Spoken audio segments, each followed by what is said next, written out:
Yo, what's going on, guys? Welcome back to Key of Threes. Here with my guy Mo, my guy Jay, and of course myself. We got the three-man weave going on today. We're a little low on numbers, but hey, that just means we're gonna have more to say, right? So For sure, for sure. we we got a lot of good topics to talk about today, and the very first one, we're wasting no time getting into the main topic today, and that is some of the greatest NBA duos at the wrong times. Now, I know on the thumbnail, like we have Luka Doncic and Dirk Nowitzki, Luka's rookie year, Dirk's last year, and it would have been so great to watch them be teammates in their prime, right? So I'll give the floor to you first, Mo. Maybe if you have maybe one or two NBA duos that you thought were paired up, maybe not at the right time though. Like maybe one of them wasn't in their prime or both of them weren't. What would that duo or duos be for you? For sure, man. I got two. I'm gonna give you one, and then we're gonna circle back around to me. But this ain't a kid threes stream without a little bit of bias. I bring it up damn near every stream. You see the Chicago flag in the back. I gotta rep the hometown team, man. Jimmy Butler and D Wade, they just missed in terms of their careers, bro. We did get to see them, uh, team for a short time, but it wasn't, the D Wade that we knew, and even Jimmy Butler. It wasn't the Jimmy Butler that he grew into being. It's just they careers didn't coincide. You know, D Wade was doing some tampering to get him over to Miami, I'm sure. Even though he was in a Bulls uniform, but yeah, Jimmy Butler and D Wade, them two together, like I'm just imagining them two together at the peak of what they both were. You know what I'm saying? Jimmy leading his team to multiple NBA finals, unfortunately not being able to secure the win either time. But D Wade, he had championship pedigree on his own, so I can only imagine linking him up with Jimmy Butler, somebody that's a dog like that and is a playoff riser like that. That would have been really really good hoops. So that's my first pairing. Jimmy Butler and D Wade would have loved to see them, operate together at the peak of their powers. That's a fire pairing, bro. And if it was trios, you got the Rondo in there too. And if all three of them were in their Hey, prime, bro, that would have been that's a a team that can't shoot That's a though. contending Like oh they, yeah. Oh, that's a oh team that can't shoot. hey, the That playmaking abilities on that team though, I know fire. for sure. Rim pressure crazy, slashing crazy. Crazy. But the team or the duo I should say that I'm gonna have to go with would have to be LeBron James and Shaq. I mean, Shaq linked up with LeBron on that Cleveland Cavaliers team in the 2009 2010 season. And unfortunately, Shaq was just far out of his prime, but still that late in his career, he still seemed to average 12 points and about 5 rebounds in limited minutes. Now, imagine if Shaq was Orlando Shaq or even Lakers Shaq. That team would literally be unstoppable. I mean, a Shaq That just sounds so overpowered, bro. That sounds so OP as hell. overpowered. Like you would need like prime Manute Bol and Hakeem down there to stop the amount And of rim me, pressure and and buckets that they're gonna get at the rim at an efficient level, bro. I mean that would be crazy to me. But that's pretty much my first duo when it comes to two teammates that just linked up at very different stages of their careers. Garrett, before you go, what's strange about that pairing is Cavs or Cavs Brian, before he went to Miami, he really couldn't shoot like that. Like he had his moments. I'm not even talking about specifically from three. His mid range, he had to work on his mid range when he came into league. So not only did we get a old out of shape Shaq, who I mean, considering his age, 12 points a game, still productive. But we had young Brian. Young Brian didn't even have his vision all the way developed. He didn't have his scoring all the way developed. He was still a pretty raw talent for what 3-4 years in Cleveland, and even still after that 3-4 year period, he still had areas of his game to work on. And shit, they wasn't they wasn't too bad of a duo when they actually played. So that would Yeah. definitely be one of the most unstoppable duos like ever. Yeah, because I mean, we even saw it like there were teams that would, I guess, guard LeBron a certain way, and then of course by that point it's like Shaq was not even the player. Like, I mean, Big Z and Verjao were arguably better at some stretches, like when Shaq was there. Um, but yeah, I mean, I think all those are pretty interesting duos. I'll bring up one that's a little bit more newer. I have some like, I had to throw in some retros, but I'll bring up one that's like newer. Not quite as new or modern as those ones, but how would Tracy McGrady and Patrick Ewing fare? Because they played in Orlando for a year together. And at that point, like, I feel like if you think about both these players, like, they missed out a whole chunk of their career, like, without that other top tier guy. When it came to T Mac, it's like, of course, he had Yao Ming, and Yao Ming was that guy. But Yao had the injuries. And even at that point, T Mac had injuries. And T Mac, he had Vince, but like, it's not like T Mac was quite T Mac at that point, right? He was probably a notch below. But Orlando T Mac was probably the best version we saw of him. And that guy was supposed to be Grant Hill, but he had the injuries too. But I think when you think of Patrick Ewing as well, it's like, who was his best teammate for most of those Knicks years? It was probably like John Starks or something like that, right? It wasn't like he had a great second option offensively around him. And so I'm thinking like you pair an offensively fundamentally sound big man in Patrick Ewing with one of the most lethal scorers of his time, Tracy McGrady, both of them in their prime, both of them can defend. Hey man, that's a good team, bro. Like that, I don't know. That team's tough. Nah, that's a good duo. You know Really what? good, really good. And you might disagree with it to a certain extent, but that duo is like Shaq and Kobe, like light. You know what I'm saying? Like, Yeah. am I crazy for saying that T Mac and Patrick Ewing would have been when Shaq and Kobe light? Oh no, Because I mean, I don't, it, 100%. it, it I lines don't up. think so. Both in Like their Shaq was prime. more dominant, but like I, I, defensively, go ahead, Jay. I feel like Patrick Ewing would be more on the Hakeem side, but I definitely see where you're coming from, Domo. Shout out Sure. to the sixth man popping up in Hey, chat saying LeBron and Shaq with 3-peat. Facts. probably, yeah. I mean, Probably. Shaq and Kobe 3-peated, so You're literally fouling on every drive that they like. It's impossible to guard. yeah, that's a tough tandem to guard. But I don't know. I think Ewing and T Mac back on them, like they provide so much versatility. Bro, Patrick Ewing, let's not forget, there was a game 7. They got to game 7 in the NBA Finals, and John Stark shot 2 of 18. 2 of 18. 0 of 11 from 3 in game 7. Like, bro, if that's crazy. Tracy McGrady, they're Going winning 0 that of game. 11 from 3 in the 90s. Bro, that's crazy. How you go 0 of 11 for 3 in the 90s, bro? That's damn near unheard of. Bro, and like the other thing is too, it's like, bro, if that's Tracy McGrady, even if that's like Houston T-Mac, if he's healthy, like, bro, they're winning that game. They're probably winning a championship. I think they're at least, and it's especially tough because like these are two guys that never won a title. Like, imagine how much it could have changed both of their career. Never did.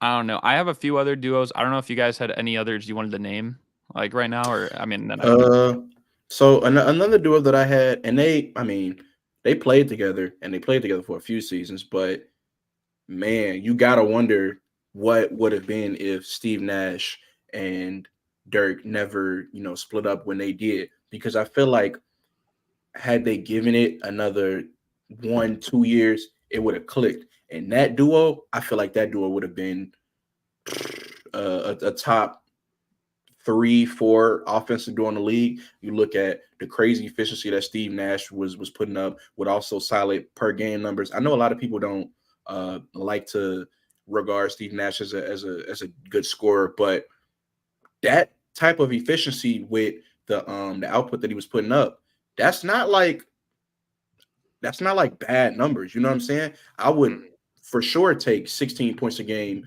shooting 50, 40, 90, over a season. For my point guard who's the best playmaker in the league, I would absolutely take that. Hello? Are you kidding me? But man, we really just missed out on two all-time greats playing with each other at a high level for a very long time. Because look at how long Steve Nash's career was, and look at how long Dirk played. Now, Dirk, some of those later years, you could probably chop those off because he wasn't playing healthy. I think he still has foot issues from how long he played, so that's unfortunate. But, bro, you give him Steve Nash, and he don't have to carry the crazy offensive load that he had to carry. You know what I'm saying? I know we like to bring up the Dirk ring as like that's one of the most, real respected rings. Shit, they probably would have had more if they would have kept Steve Nash around and he would have, found his real groove with Dirk. So that's what I'm gonna go with. I want to bring this up real quick before you go, Jay. The whole of 11 is crazy. All of 11 is wild, bro. In the 90s. Especially for the 90s. I want to one-up you a little bit, though, because, and this was, again, like you were saying, Jay, like with trios, I feel like this would also qualify for trios, maybe big fours, honestly, because they had Pau Gasol and they had Dwight. But imagine a prime Kobe with a prime Steve Nash. Hey, man. That would have been something. I feel like that would have really like brought to life what people were hoping for when the Chris Paul trade got vetoed. You know what I mean? Mm-hmm. And it's like now you got Steve Nash there and Kobe. And even at that point, it's like I think really the injuries kind of did it in for them because like the year before they got there, like Nash was an all-star. I think he was like 9th in MVP voting just the year before joining the Lakers. So like if they were healthy, I mean, even with their, off the court, whatever, like the thing obviously with Dwight Howard was like the big news that whole year. And then he had injuries and stuff like that. But like, regardless of that, they still would have found themselves in a position to compete for a championship if they were healthy. For sure. Now my next one, this guy played for a long time, and there's a whole bunch of duos that you could probably say if he played in his prime with the alongside the other guy on that team, that it would have been incredibly elite. So I would have to go with me personally because Mo had already brought up somebody that played with Dirk. I'm gonna go with a different direction. I'm gonna go Vince Carter with Trae Young. I ain't gonna lie, those lobs would be insane. That's a good shout. That's a very good shout. I like that. That's a very good shout. Bro, Vince Carter finishes his, I would say, like, he probably played 20, if not 20, then 18, 19 years. He was in the league for a long time, but he finished out his career with the Atlanta Hawks. And I'm not going to lie, if he played alongside Trae Young, replaced DeAndre Hunter, and put in Vince Carter, that team is without a doubt, first of all, a playoff team. Without a doubt, that team is a top 5 seed. And I ain't gonna lie, that might be one of the most exciting teams in the Eastern Conference. Jay, no bullshit. That's probably a top 3 most must-see backcourt to watch in the league right now. Trae Young and Vince and prime Vince right Carter. Now it would be. It'd probably be number 1, honestly, right now. I'm trying to think. I don't know. I mean, the Splash Bros are always must-see TV, but like Clay isn't quite Clay as we know him anymore. Yeah, like right now, yeah, I would. Trae and Vince, bro. Trae and Vince Carter. That's for everybody, though. He went every show. No, he did, and that's my favorite player. That's the perks of being a journeyman, I guess. Shit, Vince Carter. Who else in these conversations? Now I'm trying to think like who would be another good Vince. Well, bro, him and Vince Carter. He played on Dallas. And Luka. Vince Carter and Hakeem Olajuwon. Raptors for a year or two. A year overlap. Hey, that would be crazy, bro. That would be crazy. The Hakeem, bro. I can't think about Hakeem and the Raptors without thinking about the wash joke, bro. That shit's just hilarious. I might be Hakeem and the Raptors. Vince was with Dirk too, right? With Dallas. Yeah, he was. Yeah, he was. Was he also with Luka? Or did he? I don't know if it was that. I think he played in 2011, so it wasn't with Vince Carter and De'Aaron Fox. He wasn't with Luka in that, like, unless he went back. Nah, that's a good one. What would be a better one right now, Vince? I mean, I guess this is more so a Fox versus Trae Young thing, but like, you think Vince would work better with Fox or with Trae Young? If both I don't think this is a Fox versus Trae Young thing because Trae Young is a significantly better passer playmaker, and that just works better with Vince Carter's play style. Like De'Aaron Fox, obviously, he gonna throw in some lobs. Trae Young is going to throw him more lobs, and it also works better with And getting they better both looks. their play styles. Yeah. No, I agree. I agree. So, I have another one here. I actually have 2 more here, but I'll go into this first one right here. And this one is very old school, but it's 2 guys that made the 75th anniversary team. Maybe neither of them really get the credit they deserve, but one of them has won a championship. The other one did not. Yeah, he didn't win a championship. And they were kind of like okay-ish centers, but I'm thinking for this time, this duo would probably like rip up the whole league. If you put Dave Cowens and you put Bob Lanier together, okay, like Dave Cowens at one time was a league MVP. I know this is crazy. You try to injure the hell out of the league, man. Hey, this is crazy, but bro, if you put 2 of those guys together, they both were some of the best passing big men of their time. They both were elite rebounders. They both could defend. They both could score. And they both were pretty efficient too. So I'm thinking like, especially for this time, this is like pre 3-point line, like when it was utilized the same way. Like it was a centers league. And if you had 2 of them like that, like I feel like this is like when we talk about like the Timberwolves today, like with Cat and Gobert, like, and even Cat like stretches the floor out well. But it's like you think about like a 2 big lineup, it's like, yeah, that would work well in the 80s and stuff like that. Like I feel like this team would be unstoppable. And they were teammates with the Bucks too. So it's like if you had them both at their prime, and I think they had like Sidney Moncrief then, and like those guys and Ricky Pierce, like bro, that would be a really good team. Them together, they would have dominated, especially because it's the 80s. You know what I'm saying? That Twin Towers lineup, you can get away with that. Not only can you get away with that, you can succeed with that. They were succeeding with that up until when did Tim Duncan and David Robinson win their first ring? Was it 99? 99. And then they ran it back in 03. 03, yeah. So that Twin Towers lineup was working even until the 2000s. So if you think it wouldn't have worked in the 80s, I don't know what to tell you. That they would have ran shit in the 80s for real, for sure. I'm not gonna lie, respectfully, I don't know who either of those 2 gentlemen are, but I'll take our word for it. Hey man, respect the legends.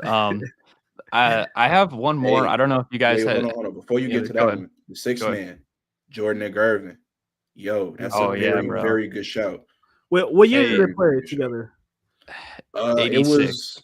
It was at the tail end of it was an ugly season. It was an ugly season for the Bulls, but like, hey man, if Jordan and Gervin were together, I don't want to go too crazy because Scottie Pippen's a legend. That's dead ass like not even an all-time. That might be top 1 shot creating like duo ever. Yeah, that's what I was gonna get at. Like defensively, we know how important Scottie Pippen is, and he would have that edge on George Gervin. But offensively, bro, Jordan and Gervin, like who?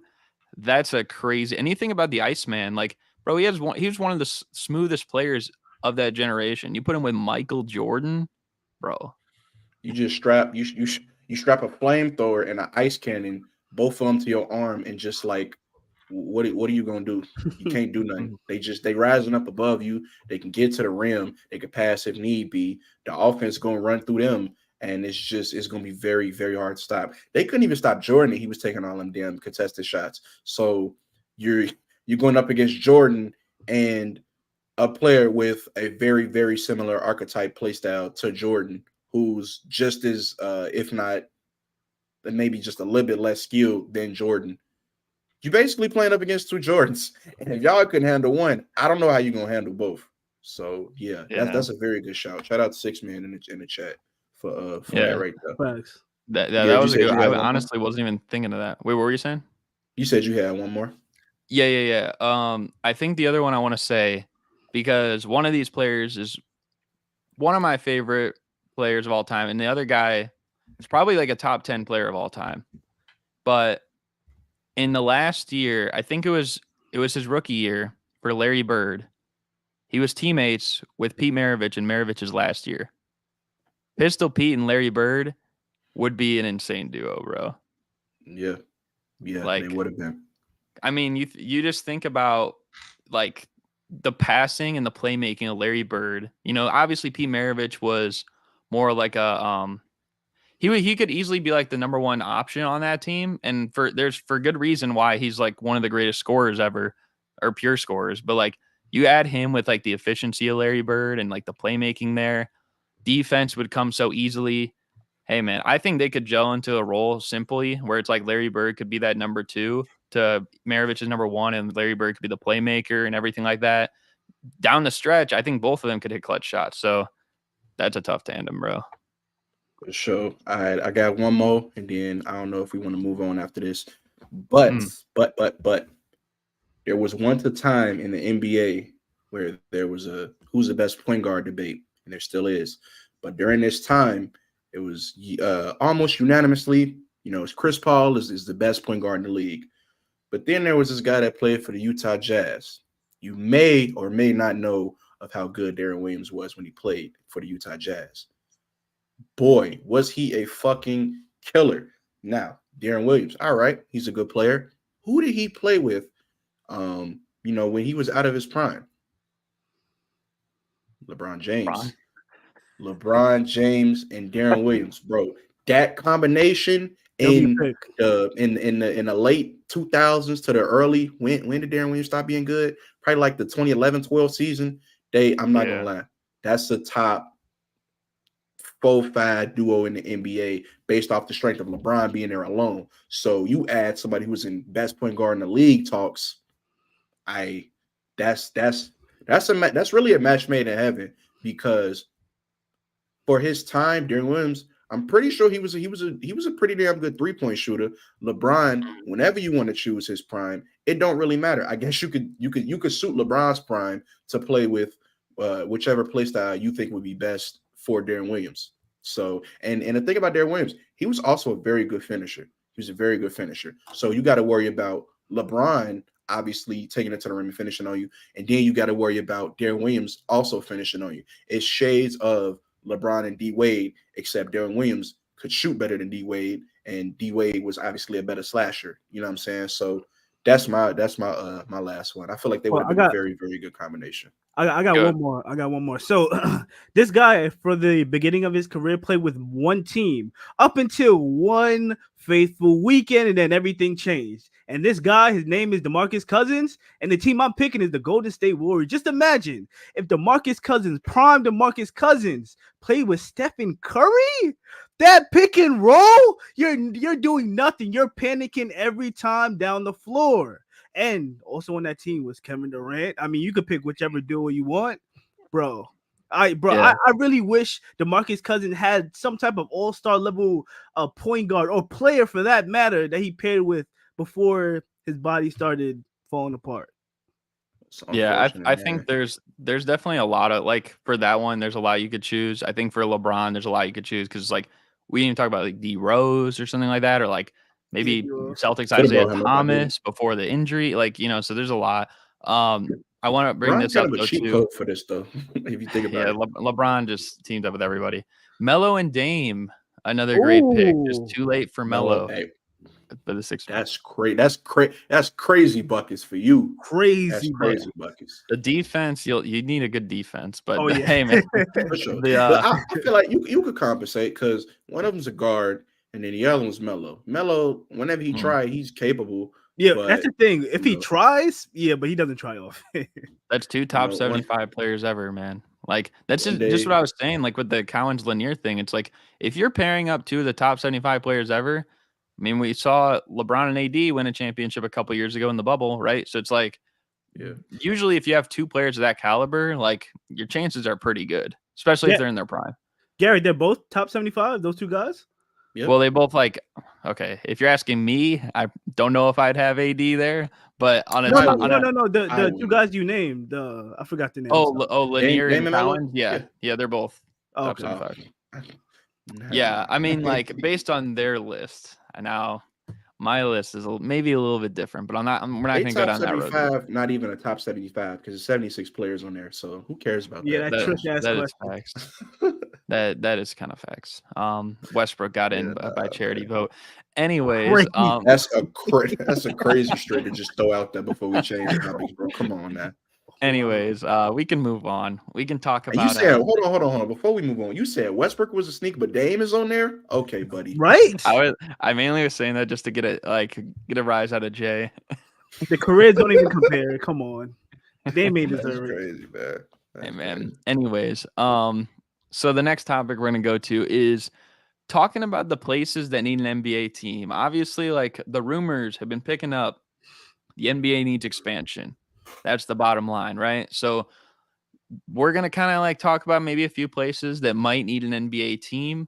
I guess we'll start with you on this one, Jay. Where do we need an NBA team?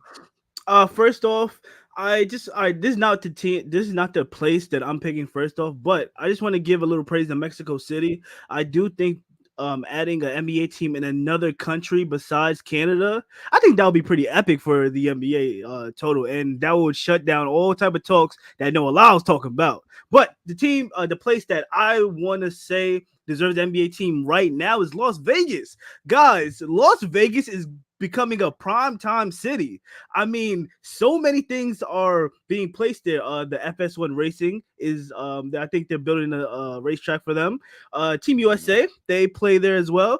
Summer League, can't forget about that. I mean, it's becoming more and more prevalent. The city of Las Vegas more than it ever was, and we know Las Vegas is one of those lit cities that everybody likes to go to, a big tourist town. And I think the NBA is just like every year that goes by, they're just missing opportunities for extra revenue to come in. The day that they announced that an NBA team is in Las Vegas, I'm telling you, bro, revenue is going to go crazy, and property taxes as well. Yeah. Hey, Go man, ahead, before I get into my city, Vegas is crazy to just the amount of, number one, I don't understand how Vegas wasn't a prominent sports team, before the 2010s. It's the gambling. They were scared of the gambling. You are exactly right. I can't believe I forgot that, because when you think of Vegas, you think of the casinos, and then the next thought my mind goes to is, well, I'm a nerd, so my mind goes to fighting games because the biggest fighting game tournament in the world is held in Vegas every year. But the third place my mind goes to is the MGM Grand Resort. Why? Because all of the big boxing and shit that it goes on down there. So I guess it's a lot of missed out money that not having sports teams in Vegas has cost these leagues. But you look at it now. The Raiders just moved from Oakland. They moved a few years ago from Oakland to the new Allegiant Stadium. Looks beautiful, by the way, that all black stadium. I got to visit there one day. We got, like I said, the Las Vegas Raiders now. You got the Aces. You got the Vegas Golden Knights, who were the second to most recent NHL expansion team. The Seattle Kraken is the most recent, but the Vegas Knights went there, and they went to the Stanley Cup Finals in their first year of being a franchise. So what is that, hockey? Yeah.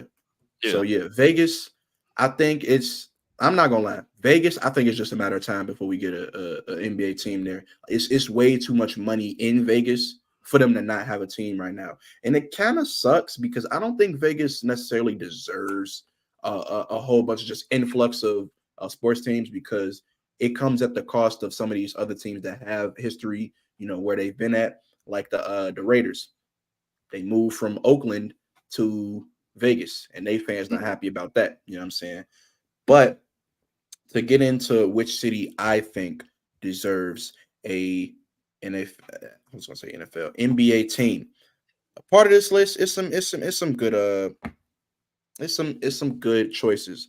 One thing I will say, I don't want no second teams for right now. It's just way too many cities in the United States for us to have any sort of second teams in either any of our major cities. Like New York, already that would be adding a third New York team. No, we don't need to be divided aside from anymore. LA. I mean, because that's already there, but and LA, so that'll be added. Third New York team, you put on a dock, a second Chicago team. I'm telling you right now, that'd be the worst mistake they could ever make, because I don't know who in Chicago gonna be a fan of the Chicago. It would be a brawl every day here. Fuck. That's crazy. No one will be rooting for that team, really. With that Fugazi shit on, and Nah, bro. But I've been doing They enough have to put that stalling. on the bad side of the city. Yeah, like what the fuck? I've been doing enough stalling. Give Seattle their fucking team back, bro. Please. Mm-hmm. Please give Seattle their team back. I wasn't even a fan of moving to Oklahoma City from Seattle, as much sense as that made. Granted, look what OKC turned out to be. And they crowd is I don't know if it still is, was one of the best in the league, but Absolutely. get Seattle their team back, bro. It's been too long. Come on now. Mm-hmm. And with the way that we definitely headed for expansion, like within the next, I say 5 years, if we being generous, something like that, or whenever the next availability is, we're heading for expansion. And we know this. Adam Silver's talked about this. Seattle need their damn team back. For sure. They don't even, yeah, they did. And it's not even just a team, it's the team, like you said. Like they need the Seattle Supersonics Bring them back, Supersonics and they need back, to man. forget the franchise part. Like they just gotta have, like, bro, the Oklahoma City Thunder need to be created in 2008. We don't care, like the stuff prior to that doesn't belong to them. We need to stop that, okay? Like, For so sure. that's the first part. I think it's funny because, like, also in the chat, 6 man says Seattle, Vegas, and somewhere in Kentucky deserve to have teams. And one of the places, Somewhere in hey, Kentucky man, is a crazy sneak. They gotta be I'm from not Kentucky. gonna lie, I mess with that because I did have on here, like, when we were like looking at some of the places. One of the places I did have on here was like Louisville. I think, bro, for how great Kentucky is, or how much they're always like one of the top collegiate basketball places, right? How do they not have an NBA team? For me, like thinking from that perspective, it's like, everyone, like, yeah, we get it. Like, there's people that come from like all over the country and stuff like that come to Kentucky. So it's like not everyone is like from Kentucky that plays there. But what I do know is that if they're always drawing numbers, they always have a big fan base, they're always relevant, right? They're drawing a lot of people. So if they're drawing a lot of people, maybe it's not going to be quite like LA or Chicago or New York City type of draw, or like even what Vegas would do. But you can't tell me it wouldn't be better it'd be better than the average NBA team when it's in terms of like that draw. See, I don't know that, especially when it comes to small market teams and players wanting to move on from small market teams. And you're talking about putting a team in Kentucky. I don't think that's as appealing as you think. I mean, Seattle is a decent market, but it's not like Seattle's like a Chicago or like an LA or a New York or a something like that, or a Dallas. But in general, how many of those you gonna have? It's only so many, large cities in the United States, and every one of them don't even have a team like that. So yeah, but I feel like Kentucky, like the college, like they like their basketball culture is engraved with the college. I don't know if it's so much so in the city. I might be wrong, but I don't know. That's just how I feel. I mean, you're not wrong, but I think if there was to be a team placed in, it'd have to be Louisville. I would have. Well, no, probably. So it'd either be in Louisville or Lexington. Frankfurt. Yeah, it'd either be in Louisville or Lexington, and Kentucky. Yeah, those are the only two places I could think of. So putting it in Louisville, I guess, but like those are the major cities. The other thing I want to bring up, because the comment says like Seattle, Vegas, and somewhere in Kentucky deserve to have a team. So that would be, assuming you just add those 3 teams, that would be 33 teams. Now, adding, at least for me, I feel like when they do expansion, they should add 2 teams to start with. And I think Seattle and Vegas, Seattle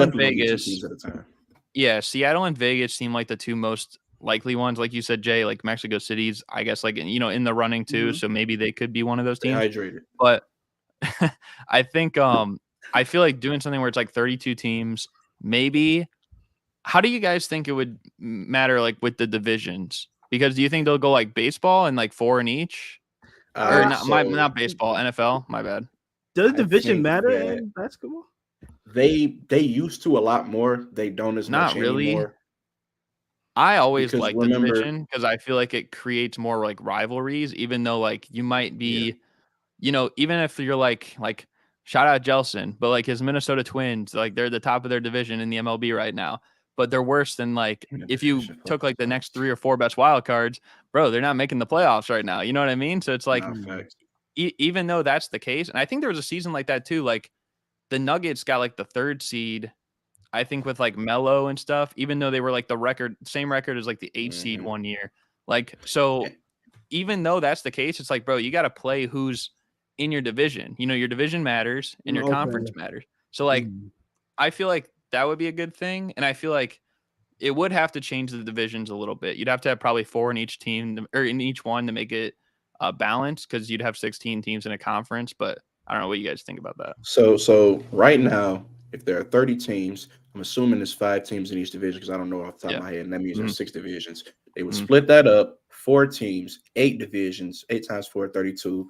So if I had a map of all the cities, I'd like draw it up. But yeah, we got to do that. Some things would definitely have to be moved around. The biggest thing is if they are expanding, which they are, they could do it how the NHL did it, and do one team at a time. Like they have a set, this team joins and then this team joins later. I don't see them doing that because I think just for simplicity's sake, it would just be better to add 2 teams at a time to get the schedules and shit worked out.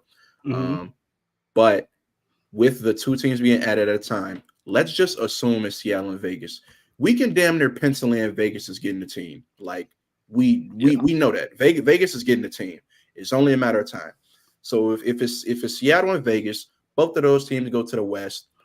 That means we have a dilemma of, okay, between Minnesota, New Orleans, and Memphis, which, by the way, Memphis is the furthest east out of all of those teams. So it would really be between Minnesota and New Orleans. Which one of those teams is joining the West? Now, the simplest thing would be to, I think, bring Minnesota into the Central Division, kick one of those teams out, probably like Cleveland or something like that, and then, start another division with that.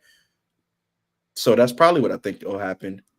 Obviously, it's still a little bit of logistical concerns with New Orleans and them still being in the West, despite being in Louisiana, which is way further east than would be every other West team. But yeah, that's how they handle that, I think. And then maybe they could make it so that the divisions matter again.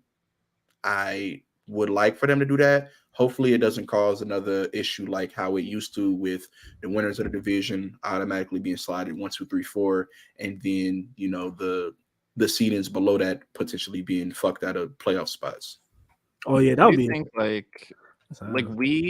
this needs to be a part 2. Like we need to have a part 2 to this, where it's like, let's say we take Seattle and Vegas, and like we determine like how each division would be if it was like 4 teams in each division. You know what I mean?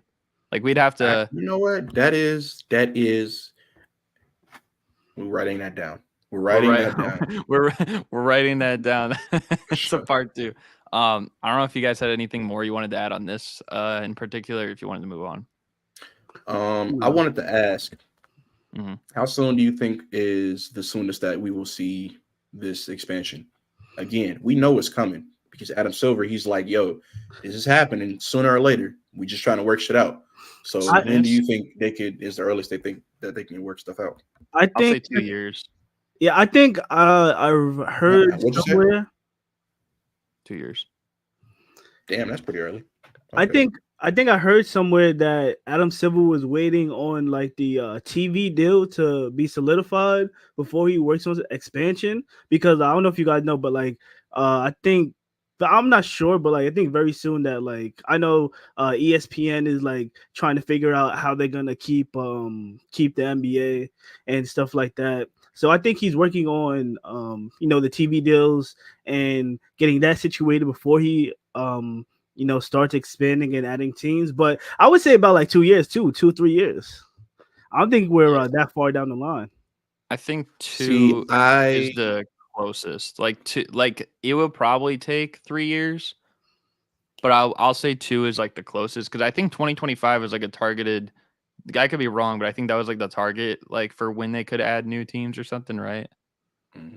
Something like that. I think y'all is a little hopeful for it to be so close. I think 2 years is probably pushing a little bit, because you got to think they just now implementing the in-season tournament stuff, so they'd have to readjust that. I feel like they would want to get their footing with that and then make decisions based on the expansion, as well as I don't know when that they're going to have to sign this new TV deal, but they're going to have to get crazy money for that. They're going to get crazy money for that, because just look at the crazy social media response that basketball elicits. Like they're going to have to get some some money for that TV deal. So that's first in line. I don't know when that's up, but I know it's soon. And with that, obviously the salary cap goes up with the new TV deal and all that bullshit. But I was thinking like probably 5 years, 4 or 5 years is the quickest amount of time that we could see an expansion teams come in the NBA, and that'll be very, very interesting because as we all know, with the expansion comes the expansion draft, stuff like that. So it'll, it's with that expansion draft is going to have to shake up the league because you got to get players on these new teams. So yeah, I say about 4 or 5 years. You brought up a good point because, and then we can move on after this, I guess. We gotta write that down too. Expansion draft. We do have to do that. But you brought up a good point because you brought up the in-season tournament, and I'm thinking like the whole point of it being in Vegas is that it's like a neutral site that like no one has like a supreme edge. So like if Vegas got a team, what would happen with the in-season? They could just move it. They could just move it. Yeah, I would say they can move it. But like where would it move to? You know what I'm saying? Like that is a good question because Vegas, they already have, where it's set up there with Summer League. That's a good question. I think it might be. Don't know. It would seem kind of weird because there's no team out there, but like if they did add Seattle and Vegas, maybe they put it in Mexico City, but it would seem kind of out of place because like there's no team even in Mexico, like okay. Are the games that are played within the pool play, those are all played at both home courts because they have to play the round. Okay, so it's just then the main eight, I think, in Vegas. Yeah. Okay. Damn. I'm trying to think. I don't know because would you want to put it in a state that doesn't have? I would assume you want to put it in a state that doesn't have any team because that's cool. You could be in San Jose and playing, but you still won't have Lakers fans or Clippers fans or Kings fans or Warriors fans that want to take that drive, stuff like that. So that's a good question, and then one I don't have an answer to. They have to figure something out. Which again is why I said 2 years is kind of pushing it because it's logistic shit that they got to figure out. Yeah, that would be something we'd have to figure out too. But expansion draft, we gotta make notes of that. We gotta make notes of the realigning divisions too. Hold on. Before we move on, let me bring up some of these other teams that we didn't bring up. So we brought up Vegas, we brought up Seattle. Those are the two favorites to get teams, and then I think after that, next would be Mexico City because it's a point to try to make the NFL. Why do I keep saying NFL? I'm sorry, NFL season is back, and it's infecting my brain. The football fan in me is trying to compete with the NBA fan, and it's not winning, but it's trying its damnedest. Nashville is on here. Maybe I don't know how that would really fall out because that team, the Memphis team, is for the whole Tennessee, and I don't think splitting that fan base up would be the best thing ever, especially seeing who they got out in Memphis. I don't think that'd be a good move. St. Louis lost their Rams. It would be great if they was to get a basketball team. I think they're probably a tier below some of the cities that we said previous. Brought up Mexico City again. Louisville, we brought that up. I'm not really sold on that. Buffalo, absolutely not. Only because Buffalo is a really, really small market, and it works with the Bills because they got some weird markets in the NFL. They did the Braves. They did at one point. No, but they did tear down there because I was out there not too long ago because my sister's in Buffalo, but like they tore down like that whole thing. So they'd have to, I think, construct like a whole new build something up new. So yeah, Buffalo, Pittsburgh doesn't strike me as a basketball town, like at all. Even if they was to bring their team there, I'm trying to think. No team in the NBA uses black and yellow, right? Because with Pittsburgh, they all use black and yellow. Pacers is black and blue, right? Like navy blue. Not black. Yeah, yellow and navy blue. Yellow and yeah. So yeah, Pittsburgh, I guess they could work, but I don't think that'd be a target city. Run through these. Kansas City could be interesting, probably not. Baltimore, maybe. I could see, maybe. I could see it, maybe. Yeah, Maybe that could be a good Baltimore. one. And then the final one of these, bring it back to Vancouver team. No, because the Grizzlies, I don't see that happening. If they was to do another Canada team, maybe like Ontario or something like that, but they would have to worry about traveling because I think Ontario is on like the other side of Canada. I wish the Canadian was here so he could tell us, but I don't know. Cincinnati, nah. It's crazy. Montreal, no. Anaheim, fuck no. and then Chicago and New York second teams. Mm-hmm. Hell no. Especially, bro, the Chicago second team would dead ass be the worst decision the NBA could make, like ever. Nah, bro. If Cincinnati got a team, I don't know what I'd have to hear Gabe talking about it like 24/7. And he'd be like, "Where's your team?" That would be interesting though, because you know how they got the Browns Bengals rivalry in the NFL, and then they could kind of replicate it, even though that would just like it'd be a while before they would be good. So I couldn't imagine being shit on by the Cavaliers as a fan base. Hey, we got Canadian in the chat, bro. Hey, Wes Williams.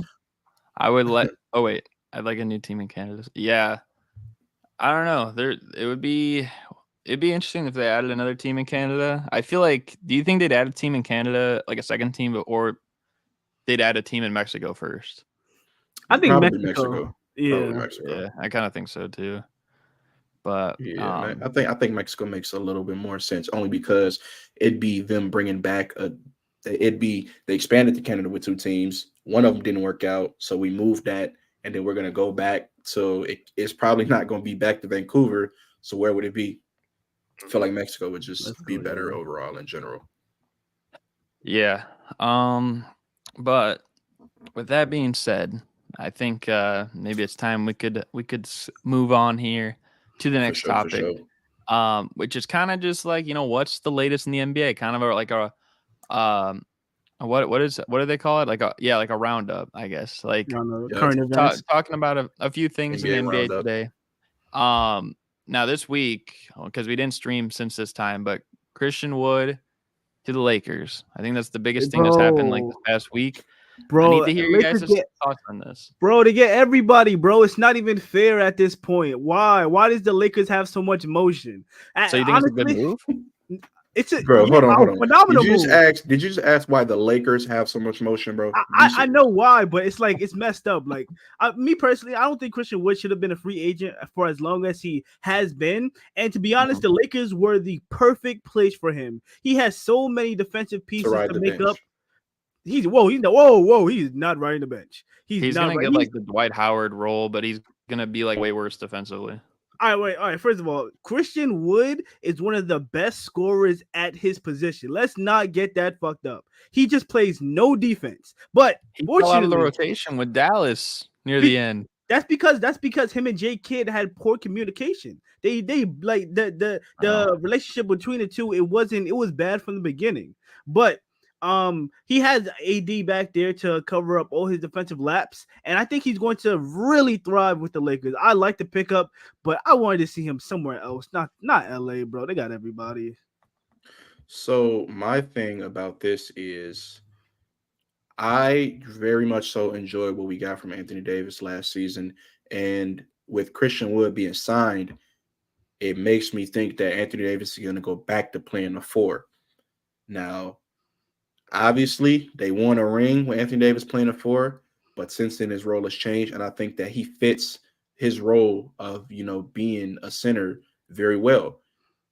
And it's just a lot of moving around with Anthony Davis. Like, okay, he was trying to fight playing center.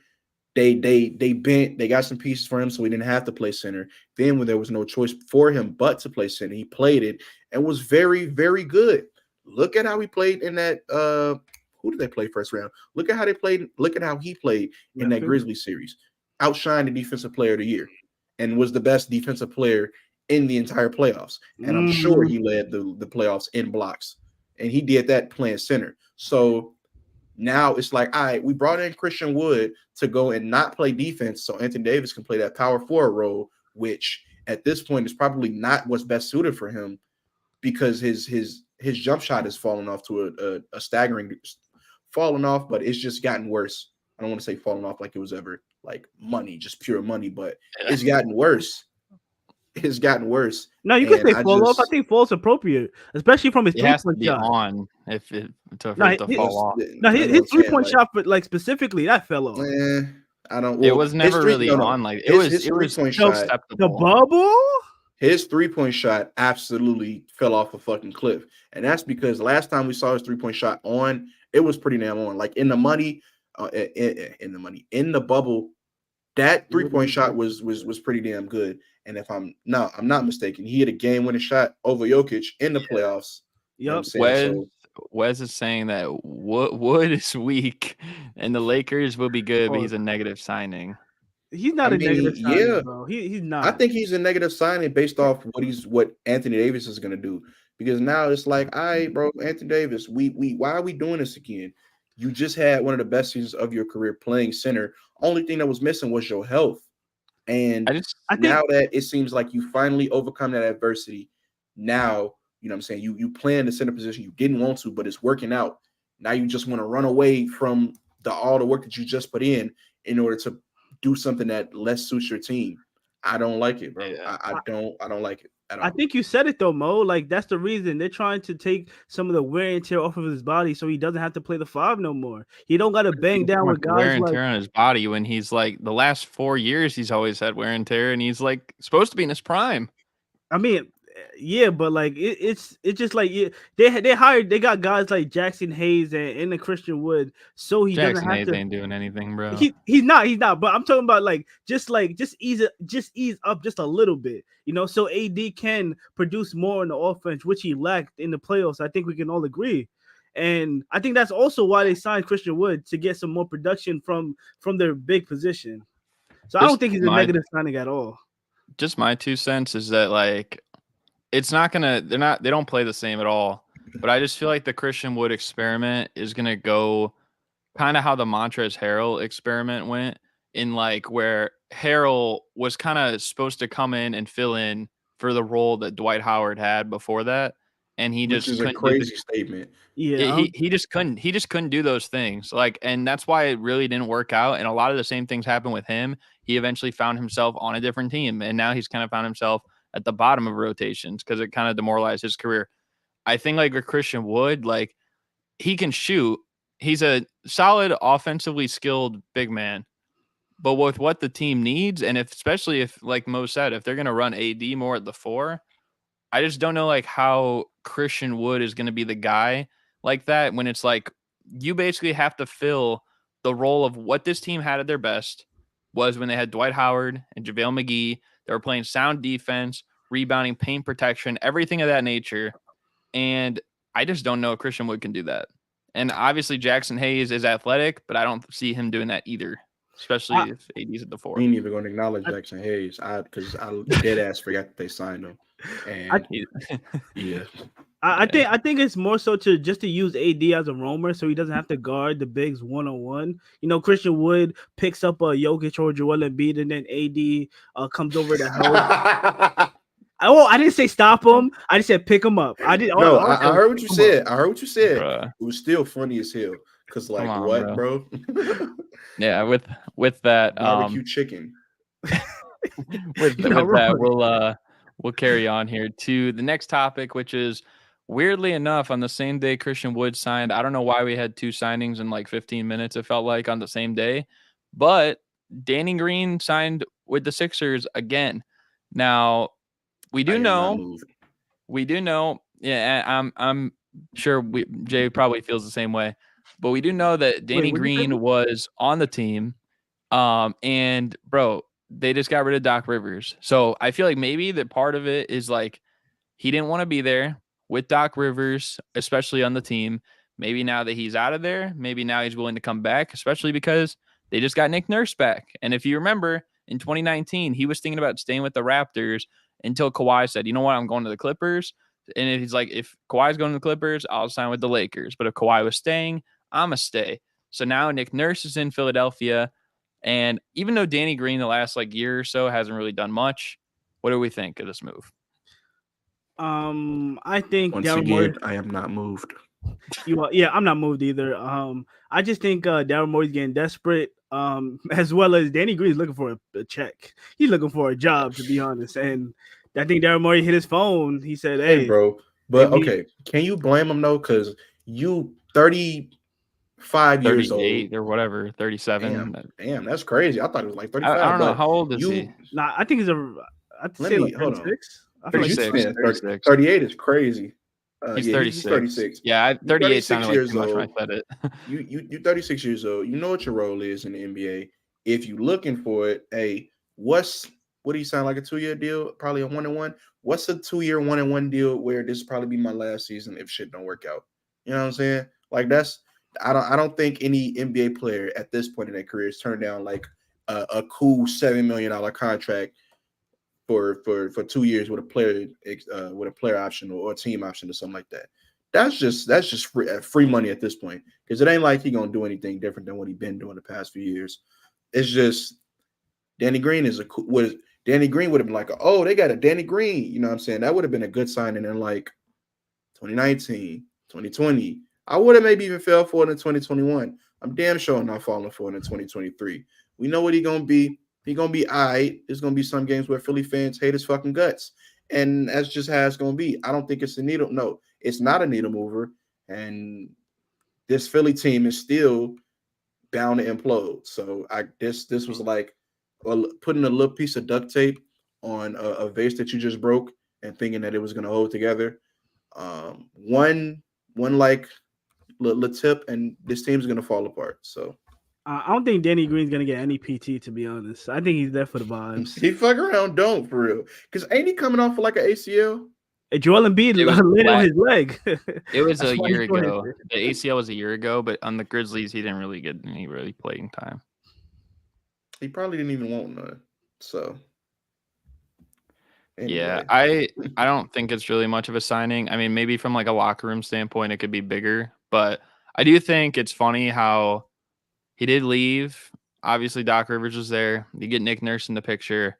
Now he wants to come back. I wonder if that had any influence on it. But also at the same point, it's like you would think he would have signed before like September if that was the case, right? So I don't know what he was really waiting on, like with like Christian Wood signing, maybe. I don't know. But Probably trying regardless, to get him for the cheapest you can.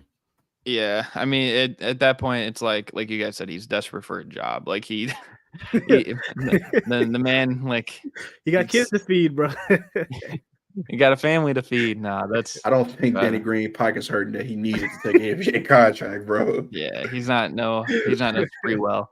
But anyways, let's move on. Let's talk about this Warriors news, because a lot of the reports are saying that the expectation is that Chris Paul will be starting for the Warriors. Now, that's interesting because, bro, Curry's not coming out of that lineup. You know it. You know Draymond Green's not coming out of that lineup. You know Klay Thompson's not coming out of that lineup. And you know Andrew Wiggins is not coming out of that lineup. So that means they're talking about Kevon Looney. Kevon. So between Chris Paul and Kevon Looney, I'm, like, talk to me. Like, what's Chris Paul? Sit your ass on the bench. What are you talking about? Bro, number one, I don't like that, just because that lineup is way too small. You already been stretching the small ball lineup shit. It's really only working because you got a generational point guard and his best friend, you know what I'm saying, at the center position, who can find him whenever, and that motherfucker just don't stop moving. But nah, bro, you're not gonna be getting away with a Chris Paul, Steph Curry, Klay guard rotation, and Klay playing a forward. You know, after all of his injuries, you're not getting away with that. You're just not. If you were to start Chris Paul, you'd have to sit down. I think it's almost necessary that you would have to sit down Wiggins. And to sit down probably the second best defender in that lineup would, like, nah, because just think about it. If you're starting Chris Paul and you're sitting Kevon Looney, that is like your tallest player is 6'9", Andrew Wiggins. Your tallest player already was 6'9", Kevon Looney. So what the fuck are you gonna do against any sort of center who knows how to back down an opponent? You gonna stick Draymond on him all game? He's gonna be tired as fuck, and he's gonna probably foul out. because they're gonna take advantage of the size discrepancy. What you gonna do? You want to double team him with Wiggins? Okay, fine, do that. We'll just like play around it, and you can't do that forever. So yeah, there's no way Chris Paul starts in this lineup and it works out like at Bro, all. like we It just literally doesn't seen make sense, bro. Go ahead, Jay, and I'll go. we literally seen Kevon Looney win them games, bro. His rebounding is so important, especially because they play Series so over the last couple of years. yeah, like they play small, and Kevon Looney's like pretty much the only person that goes for the rebounds. So I guess sometimes Wiggs, sometimes Draymond, but it's usually Loon, bro. And it's Yeah. Or it's man, tough for because real. if you do take Facts. Looney out of the lineup, I think we can all agree it's inevitable that Chris Paul will again get injured and miss time. And then you're just messing up the chemistry that these five guys have been working on for the last 2-3 years, bro. Chris Paul, I think Chris Paul is in the Carmelo Anthony stage of his life where he has to realize he's not that guy no more. He's a shell by now, literally. That's kind of crazy though. The 10 seed? I don't think that's that I'm crazy. assuming he's saying You don't in think- 10 seed if they start start CP3, which shit they might be. That starting lineup is not, bro. I'm not That's not rocking with on that starting shit. lineup. I feel like all. no And matter the West is what even better than- happens, I feel like no matter what happens though this year, like if you have Curry on the team, you're gonna be top 8, assuming he's healthy. Like if he had an injury and like then Chris Paul's asked to do like what basically D'Angelo Russell was left If doing. he the had one an year, injury, then we sure. can. If he had an injury, this is not a playoff team. We Hey, know that. I agree. Curry getting agree up with there that. in age, guys. I think you got to realize that. Curry I mean, getting you guys remember they were outside of the play-in when he was hurt last year, like in the middle of the year, and we thought like, man, they might miss it, you know? But I feel like, bro, it's not gonna make sense. Like Chris Paul is such a play to his pace type of player, and the Warriors play up tempo. Facts. The Warriors have a lot of sets that are kind of like everyone gets involved, and Chris Paul has always been the guy where it's like he has the ball in his hands a lot, and he sets up a lot of players on his own. So I feel like it's going to be a big adjustment, and I feel like he's going to need to be like a catch and shoot guy. But I'm thinking like if he's starting for this team, like you're going to have like 2 guys in your backcourt that are both 6'3" or under. I mean, Klay Thompson's not like wouldn't be a super tall small forward. And like you said, like Wiggins would be like the tallest starter if they put Looney on the bench. That team's just too small. Most of this year, they look too small this past year, and that's with Kevon Looney playing big minutes. So, like, what do you think is going to happen if Chris Paul's getting bigger minutes? You know? Hey, bro. It's going to look The real Warriors is funny as hell because it was probably one of the better trades that they could get, but like, bro, who in their right mind was like, yo, I know how we fix this Jordan Poole problem. We ship him off for Chris Paul. And they was just went along with that shit, and it just happened. Like, come on, bro. The Warriors is I'm probably gonna have the least fun watching the Warriors this year, just with the addition of now they have Chris Paul in their lineup, and he's gonna be running their second unit, likely. Do you really think that was the best trade that they could get for Jordan Poole, bro? Shit, I don't know. I mean, no, Yeah, it like definitely was the comment, best though. trade. They just got Poole will some be missed in less than a month. Poole will definitely be missed. I don't know if he'll hit that They got quick, some but big brain tinfoil hat plan, and I don't think it's gonna work out.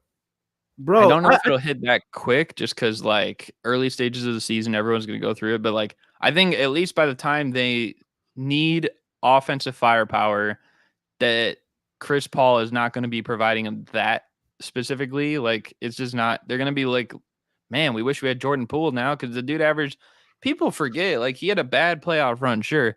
But last year was like a great season for him, I thought. No, it was. I think he played pretty well during the season. I'm thinking, like, why did the Warriors, like, for what Chris Paul provides for a team, the Warriors did not need playmaking. They have Draymond, like, trying to create shots. The Warriors didn't need that. They needed shot making, and Chris Paul doesn't do that anymore. Yeah. I don't know what they mind was at, but shit. Yeah. I ain't make the decision. I wouldn't have did that dumb ass shit. Hey, I stand on the fact Steve Kerr is overrated, bro. He didn't want to get another young player, so he decided to get a vet. because he can't develop no You do talent. not like Steve Kerr. I'm I being saw your- honest. I It's not that I literally- don't like him. I'm being honest. Literally minutes before we started it, I saw your tweet from earlier, Jay, where you're like, "Don't forget, Steve Kerr blew a 3-1 lead too." Hey, Steve Kerr did in did. fact blow a 3-1 lead too. Y'all get on Doc Rivers' ass for all his blown leads. Don't forget Kerr did that shit too. He did. Oh, and so did Billy Donovan. For sure. Sorry. Yeah. We don't gotta talk about that. But anyways, speaking of the Warriors, we have a former Warrior. They made a comment recently talking about Anthony Edwards, saying that he is the new modern age Michael Jordan. What do you guys think? You know what I think? A lot of praise. I think that Anthony Edwards is the most recent example of star player who's not quite there yet, getting a news cycle like they're the best thing sliced bread. And I like Anthony Edwards. Anthony Edwards really won me over this season. I was, a bit skeptical because people was trying to, put him up to the next tier when I don't think he was ready for it yet. But he showed me like, hey, I'm one of the best, in the league right now, and he's only gonna keep getting better. With that being said, though, this comment is like kind of crazy as fuck, but I'm not gonna kill Nick Young for this because we see it all the time with these. It's the young guys who come in the league and they got these crazy expectations, and the second that they start to show like, these expectations weren't that crazy, everybody jumps on the bandwagon immediately, and it's just one of those things. It happens now and then. You've been watching basketball for a certain amount of time, you realize that shit like this, it keeps happening and it's going to keep happening. I'm not mad at him for it, and I think that Anthony Edwards is top 15 by the end of next season. Well, Six Man says Ant will be the third best shooting guard by retirement. That's crazy. That's kind of crazy. But I mean, shit. He from what he's shown me, he got best player in the league type potential and mentality. So anything, the sky's the limit when you got that type of potential and your mental is at the same place where, okay, your mental can match your skill. So when that when you combine that, it raises the ceiling even higher. So I understand it.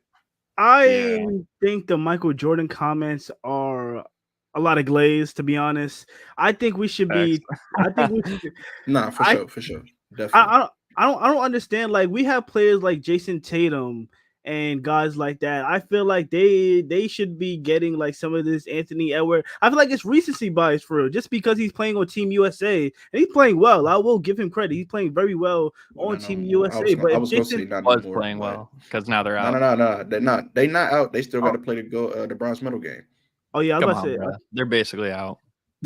They still got one more game. If you're playing the bronze game, you're out, bro. They still got one more game, man. Who they playing the bronze? That's whatever. We don't really care about. Go ahead. If Jason Tatum was on Team USA and putting up buckets, I think people would probably be saying the same thing about him. I understand. I like the mentality. I like the mentality of Anthony Edwards. I do agree he does have that, I would say, Michael Jordan mentality where he just wants to go out there and beat you. Just wants to go out there and give it his all every single night. But just calling him the new age Michael Jordan, that's a bit premature. Let this guy get to the second round of the playoffs. Let me see him in the NBA Finals and see if he can still provide the same type of production that we've seen him. Like, I want to see more from Anthony Edwards before I give him the MJ label. I think that's a lot. That's a lot. Nick Young, you retired now. You probably had a backwood rolled up when you tweeted that. Slow down, brother. Relax. Come on, bro. Not a wood rolled up. Yeah. I do agree though with this comment, like by the Sixth Man. I trust his development and he has the mentality as well. I do think he has the mentality. I think he's one of those players where, I mean, we've heard him say already, like, he isn't going to be a player that like sits out a lot of games. And actually, like, even like the other day, I was just like looking at like what games would I maybe want to go to like this season. And like usually I always go to like a Bulls game every year. I'm thinking about going to the Bulls Timberwolves game, man. Like, because I want to see the stars play. And I know Anthony Edwards, unless like an injury happens, I know he's gonna play. So I gotta respect him for that. I think he's definitely one of those players that's always gonna like grind to his best. But I feel like third best shooting guard is kind of crazy right now. I think he has the potential to be there. And basically like what Nick Young's saying, like he's the new Michael Jordan. That's like you said, Jay, that's kind of a glaze. And even what the six man said in here, like third best shooting guard by retirement. That's not even Michael Jordan's level. I just don't think he'll be yeah, it especially too, it's like I don't know how to like explain it. It's like I just don't think he's ever gonna change Minnesota the same way that other players forget Jordan for a second, but like will he ever change Minnesota the way like Kobe changed LA or like Dwayne Wade changed South Beach? Now this, bro. Yeah. I think you kind of got the wrong take on this because look at it. The guy that was supposed to do all that was Karl Anthony Towns. He didn't. Then came along Anthony Edwards. We all know that the transition for whose team it is, if it hasn't taken place already, it's underway taking place. At this point, this is Ant team, and so when they get that modicum of playoff success, it's gonna hit like crack for the Timberwolves fans because they know that they got that guy right now. They know that they got that guy, and not only do they know that they got that guy, but he's one of the faces of the league. So I don't see a world in the Timberwolves have like moderate playoff success and he doesn't change the culture there for the better. I don't see that happening. Yeah, it would only have to happen if the Timberwolves were just completely ass in the playoffs for his entire tenure there, and I don't see that happening. So what I was saying is I'm not denying that. I think he will change the culture of Minnesota. I mean, he already kind of has started to, and there's a good chance that by the end of his career, like he could be the greatest Timberwolf ever, assuming he doesn't leave. It's just like it's hard for me to vision when there's players like Jordan who have won 6 with one team, or Kobe won 5, or like D Wade won 3, and they were there for so long as well. It's like, and forget just winning championships for a second. It's like giving us, like Jay said, deep playoff runs because Dwayne Wade was in the conference finals the year before he made his first finals, and then he made the finals, and then he made 4 straight again, and then he was still good in 2016. Like they almost made it there without Bosh. So it's like that's a lot of years where you're like in the conversation. Obviously, Kobe went to like 7 finals, and Jordan was in the conference finals like 8 times or something like that. So it's like that's a lot of years where it's like you're right there, whether you're in the finals or very close to. And like from Anthony Edwards, it's been only 3 years. We haven't seen that yet. And a lot of the great players like Michael Jordan didn't win a playoff series his first 3 years. So it could take time, but like saying that right now is kind of crazy, especially because even in his case, like there were people calling him the best player in the league in his first 3 years. Anthony Edwards, probably, if you ask the regular NBA fan, he probably isn't a top 10 NBA player currently. Top 15, you could definitely argue that. And a lot of people at least have him top 20, I would hope, or something like that. But like, I don't think he's on that top tier of players. That's why it's going to be hard for him to break through like that. Eventually he will, but right now it's early. But yeah. It's all about patience. You got to have patience with the young players. Can't say shit like that when they they so young into their career. Just have a little patience. Have a little bit. Yeah, for sure. And the last thing we could talk about, because today I feel like this could be a fun one. It's September 9th. So, I have a list of all the NBA players here that are born on September 9th. And like I think we're each gonna kind of like pick somebody that we can like spend like maybe 30 seconds or so, reflect on them in any way we want. Should I like do a random number generator for which one of you guys wants to go first? Wait, Mo, you want to go first? Yeah, I can go first. I lead number 2 on that for you because big Knicks. But hey, man, shout out Shane Battier for no other reason than he was a fucking killer off the bench on 2K, bro. That motherfucker was so annoying to go up against because if you guarding Shane Battier on 2K, like you actually guarding Shane Battier, then you're playing wrong because that team had LeBron and D-Wade and Chris Bosh on it, and Mario Chalmers, who was very, very annoying in 2K because he wouldn't miss threes, bro. The Heatles team on 2K was so fucking annoying and OP. And it wasn't even because of Brian and shit like that. Like, obviously, Brian in 2K has always been a fucking cheat code. We're used to that. And even D-Wade. But to have people on that team like Shane Battier, who just knocking down threes, Mike Miller, Ray Allen, that team was way too good at shooting. They had no business being that good. So shout out Shane Battier for ruining young me's 2K experience. And that motherfucker in the playoffs was very annoying too. So fuck you, Shane Battier. Let me also add about that. Like one more thing about Shane Battier too is that he was probably one of the first people, at least in the recent years, like that was doing a shot contest and they would put their hand right in your face. You know, like a lot of people, it's like they're trying to guard the ball. They're trying to maybe block the shot. He would put his hand right in your face, so you had no way of like he would like obstruct your vision basically from seeing the basket. So I thought that was pretty cool, and I kind of like that you picked him because Shane Battier, underrated player for sure. That's WIQ right there. But the second the player I got that I want to give some love to, 10 years ago, right? This player won 6th Man of the Year and helped my Knicks get a 54 Knicks bias in the 3-man weave stream. 54 wins in a season, got us past the Boston Celtics and nearly beat the Indiana Pacers. Shout out to J.R. Smith, Henny God. J.R. Smith, man, the moments we shared in Madison Square Garden, seeing you absolutely put up performance after performance, light up the opponents, compliment Carmelo Anthony in ways that no other player could throughout his career. I'm not gonna lie, J.R. Smith, man, you are my favorite Nick. No, hey. I ain't gonna lie. That's cap. That's cap. But the moments we shared. It's crazy, bro. Hey, shout out to Henny God, man. Facts. His highlight tape crazy, unprecedented. Shout out to JR. He threw the 2018 finals so LeBron could get swept one more time. You gotta love it. Anyways, he did that and won another ring with him in the bubble. So, does it count though? Anyways, that's so crazy, bro. The player I'll talk about, and I mean we're gonna kind of rattle through the names after this. You guys probably think I'm gonna talk with the guy that I have here on the top list in our doc, but I'm actually not, because I've talked about him a little bit. I'm talking about Dan Marley, man. I told you. Happy birthday. Happy birthday to Dan Marley. See, the thing is, like, people talk about those old Suns teams with Charles Barkley and Kevin Johnson.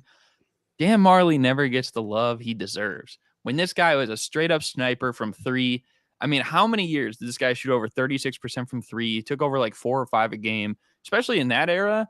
Bro, if you're thinking about today's age, like from 3-point land, he might be like a Buddy Hield type of player or something like that, shooting a lot of threes, making them at a high rate, and scoring a lot too. Especially now, you're taking more, you're scoring more. And the other thing is that's underrated. People will look back in the day, they'll say to players then, a lot of them were plumbers, this and that. I can assure you, Dan Marley was not a plumber. In fact, this guy was one of the better defenders in the league. Not even never gets the credit for that. What'd you say? Not part-time, dickhead. No. he never gets the credit he deserves. It's like one of the best defensive players of their time too.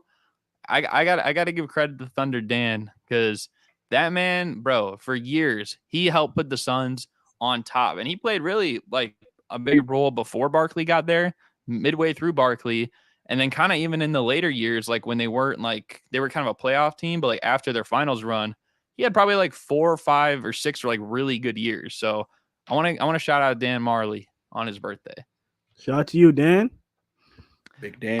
Went on with it. And the man.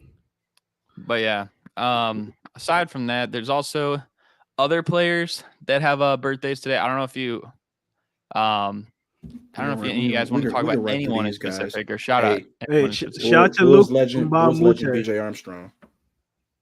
Yeah, shout out BJ Armstrong. Shout out Luke Mbamute. The other one I was going to shout out was Walter Davis, because he's probably one of the best players that somehow, for some reason, is not in the Hall of Fame. I just do not get it. Put that man in the Hall of Fame. If it needs to be literally a birthday present this year, or when he turns 70, because he's 69 now, it's going to have to be next year or something like that. 70th birthday. Put Walter Davis in the Hall of Fame already. Like, stop playing around. This is becoming a joke. But anyways, we also got birthdays for Jordan Nwora. I think he's the only active player whose birthday is today. Looks like it. I don't recognize any of these other names. Why does Walter Davis deserve to be in the Hall of Fame? Because he's one of the best scorers of his time, and he's the all-time Suns leading scorer, and he was a 6-time All-Star, All-NBA multiple times. He was an important piece on a lot of like deep running playoff teams too. So I think one year the Suns were like the 1 seed, and he was like at the helm of it. Like, he was the primary player. So how is he not in the Hall of Fame? You know what I mean? Like, it's taken too long. Like, get him in there.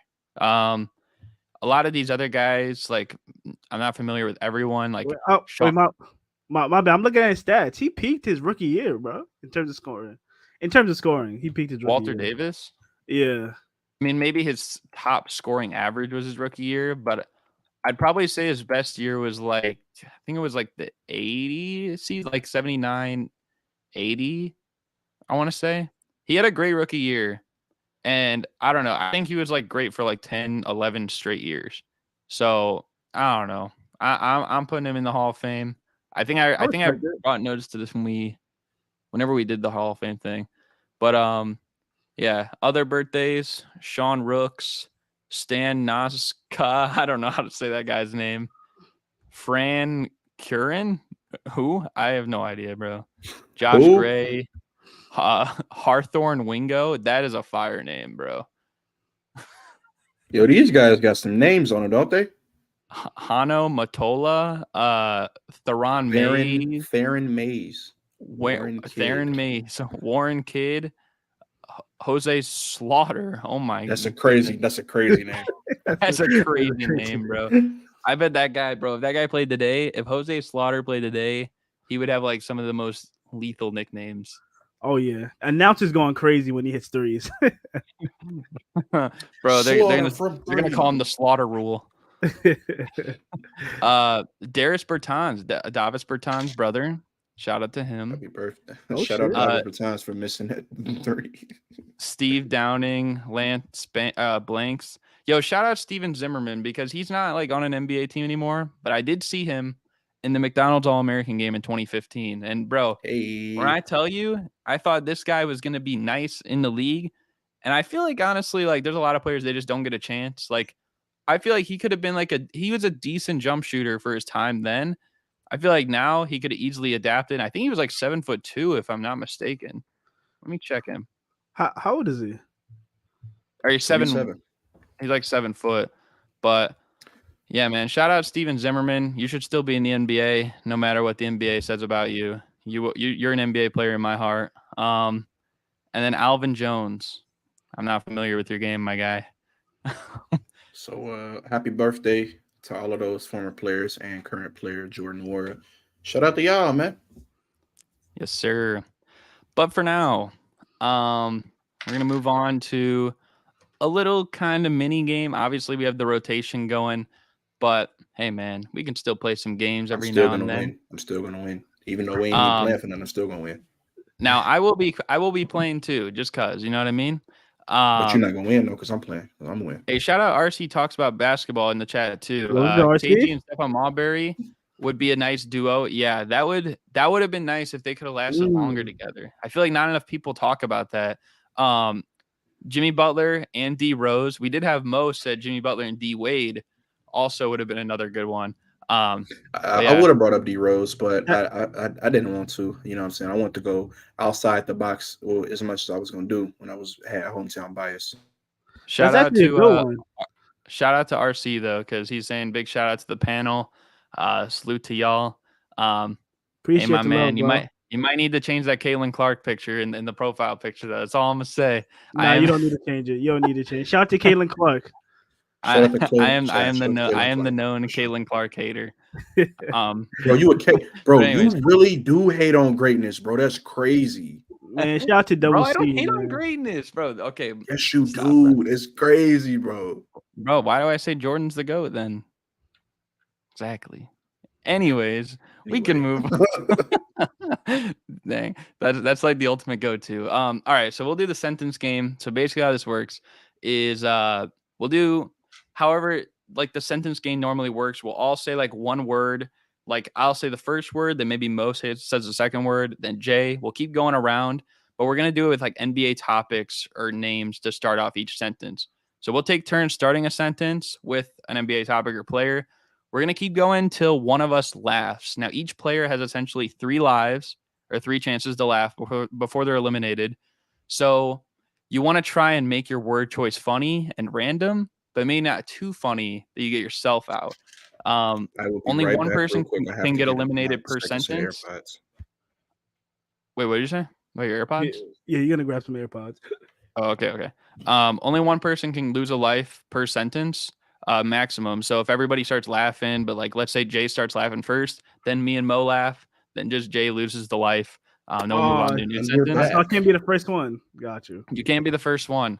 And then whoever's the first one caught laughing loses a life.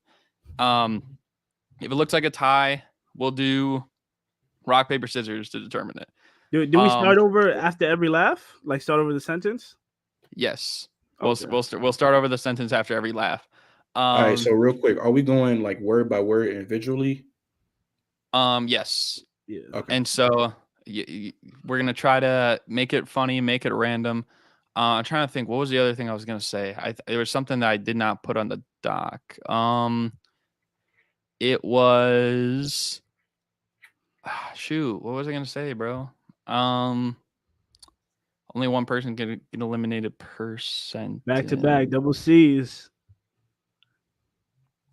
Hey, they can go to the championship game, but you know what's gonna happen when LSU sees them there. They got Haley Van Lith now.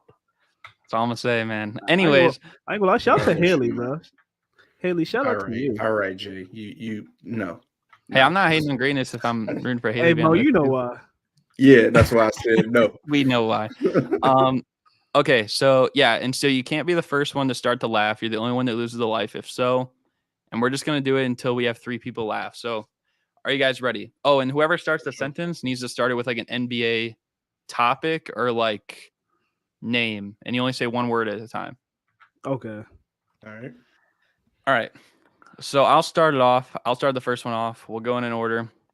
I'll start it off, and then it'll be like me, then Mo, then Jay, then back to me, and then we'll keep going around. Laugh already. Bro, oh no, I remembered. I remember what I was gonna say. So like, let's say like Jay gets out, and then it's like me and Mo.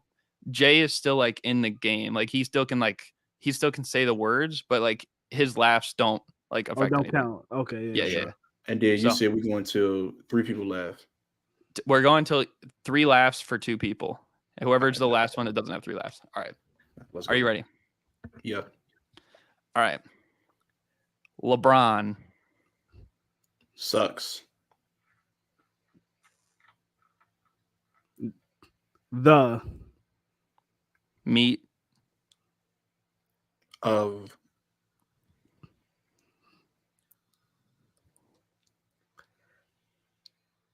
Delonte.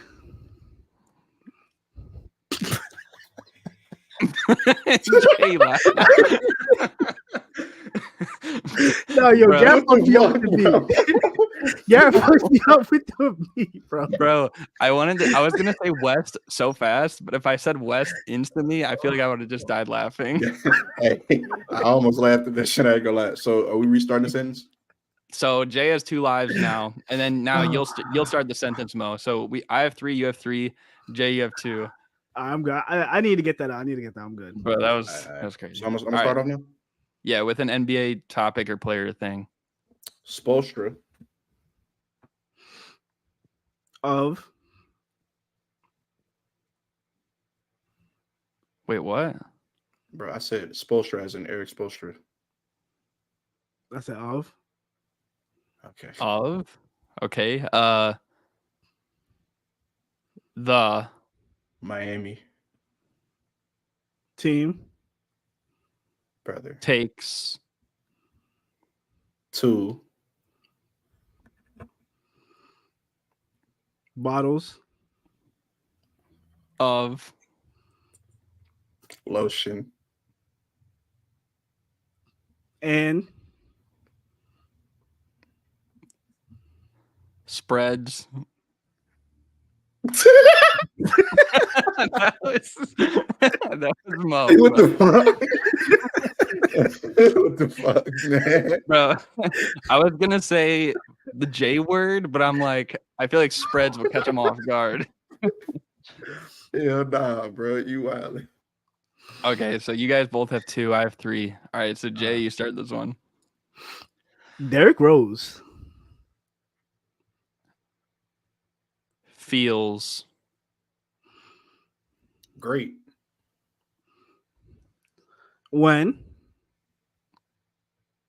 Taking. Acrobatic. Positions. Hey, bro. I'm thinking you finna say like layups or some shit. What are you talking about, bro?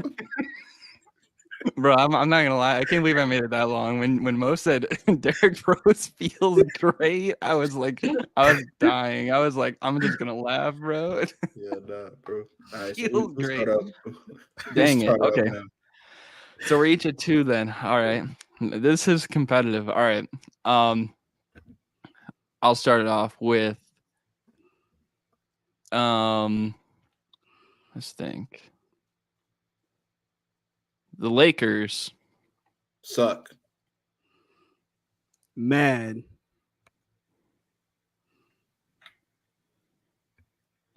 Juicy. Sausage.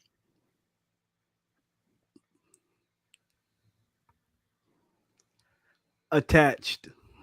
2. Bread.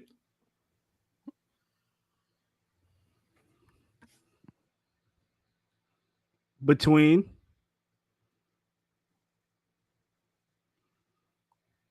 ADs.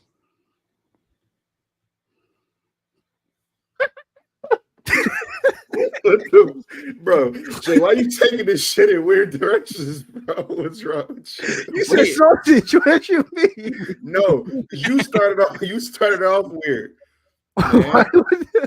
Wait, what I say? I didn't say nothing weird. Who started off?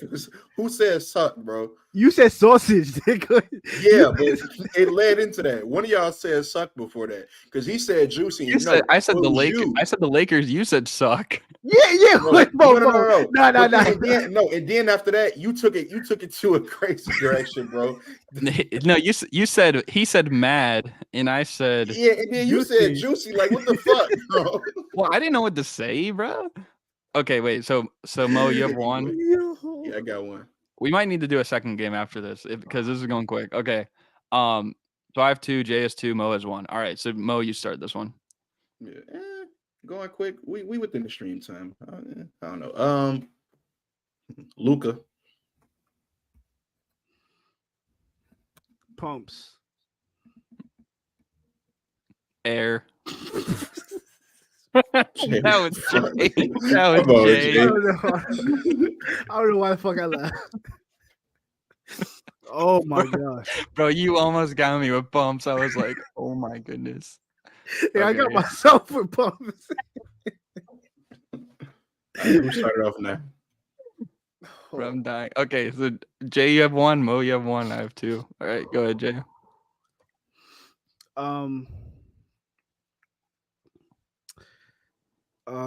Let's see. Warriors. R. Mediocre. Light skins. That. Run. Emotionally. Long.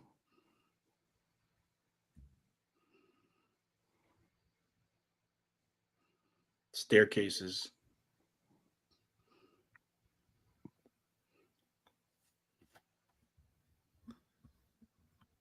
Fast.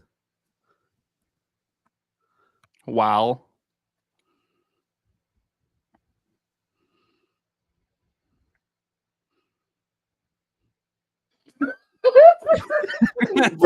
bro, I laughed because of the word I was gonna say. I was gonna say riding. Mo, if you didn't laugh, nigga, I would have laughed, bro. I couldn't get it. I was gonna say But that's riding, and I crazy. couldn't get it out, bro. Okay, so Mo, all right, Mo, you're out, but you're still playing, I guess. So Jay, you have what, one? Yeah, I got one. Yeah, and I'm Okay, I have two. Who All started right. that last time? Who started that one? Oh Me, no, I okay, so I started this one. All right. We'll start with Bango the Buck Is freaky. during Giannis's Massages. because that was James. what the fuck? bro. Dang. Knowing you're not supposed to laugh makes you laugh more, bro. That's crazy, bro. So I guess I took the W. Should we do another one? 3 lives or no? No, we can. Not 3 lives. Let's do another one. One life each though. One life each though. I know. Yeah, one life. No, 2 lives. We'll do 2 lives. All right, 2 lives. All right, Give everyone 2 chances. All right, Mo, you start this one. Devin Booker. Dates. Kendall. Fuller.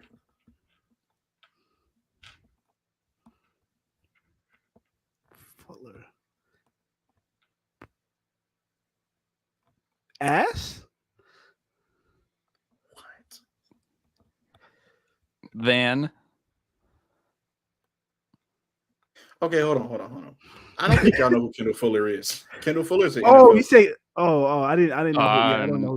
I wasn't even really sure, honestly. But I thought he meant like. Yeah, I thought you meant the word Fuller. Should we just restart the sentence? Yeah. Like you can start over Yeah. again. That would have been funny if y'all knew who Kendall Fuller was, but Yeah, that's on us. All right, go ahead, Mo. All right. Devin Booker. Treats.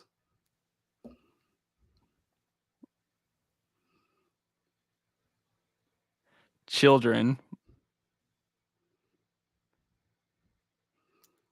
2.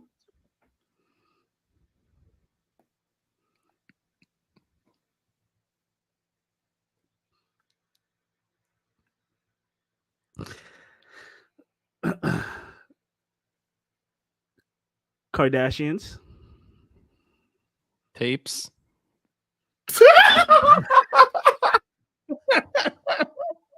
What's your problem, bro? Bro, I'm not gonna lie, bro. Bro, that came to my head because like after you said treats children, I thought Jay was gonna say the, and I was just gonna say to the movies, like but I was already thinking of that. Say that treats children in Suns games, or when he said Kardashians, I'm like, I just gotta say tape. Hey, bro, I was about to take that down a dark hole. That's crazy. All right, so Mo, you got 1. We each got 2. Jay started up. Let's see. Savannah James. Explores. Beauty.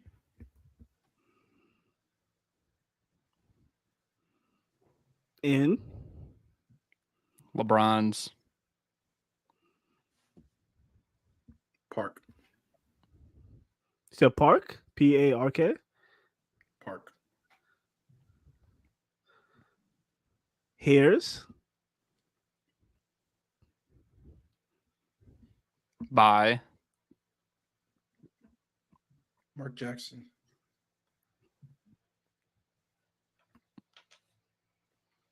Okay, I guess we all got through that sentence, right? Or hey, did you say Mark Jackson? I did say Mark Jackson. Okay, I got a little confused when you said hairs, Jay. I'm not. Yeah, I got confused too. Okay, so anyway, all right, I'll start. No one lost one there. Let's think.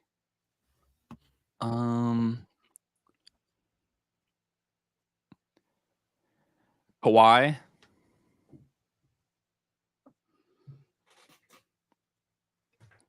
Left. His. Buddy. Greg Popovich. With.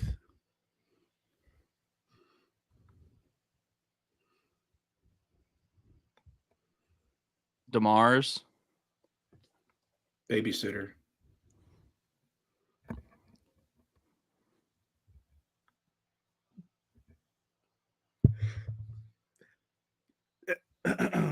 Naked.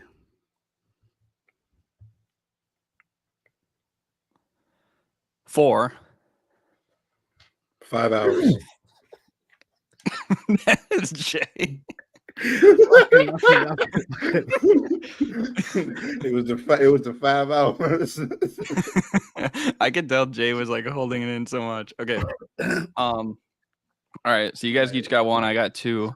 Who just started that one? I think you did. Okay, so Mo. All right.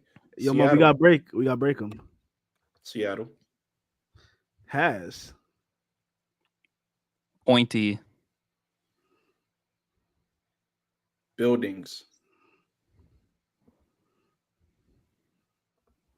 With.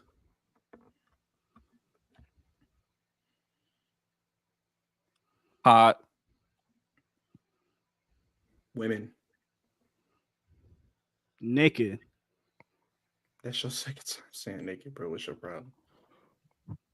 I had to take a deep breath. I almost.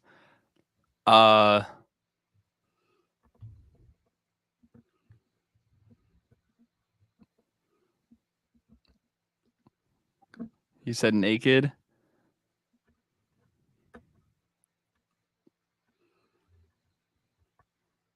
Birds.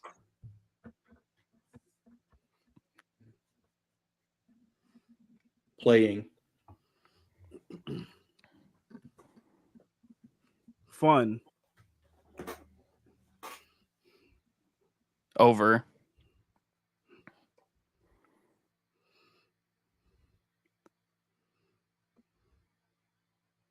Traffic. Stops.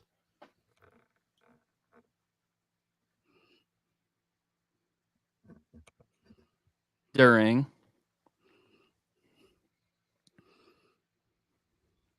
Rush hour.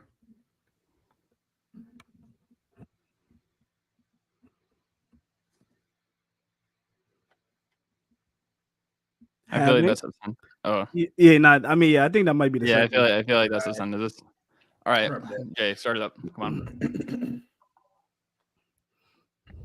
Is it me? Yeah. Yes. Layups. Feel. Sensational. When. Grazing. The rim.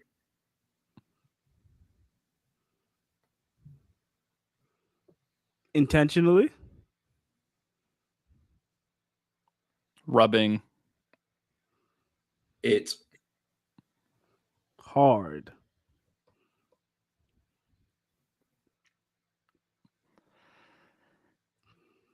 For. Long.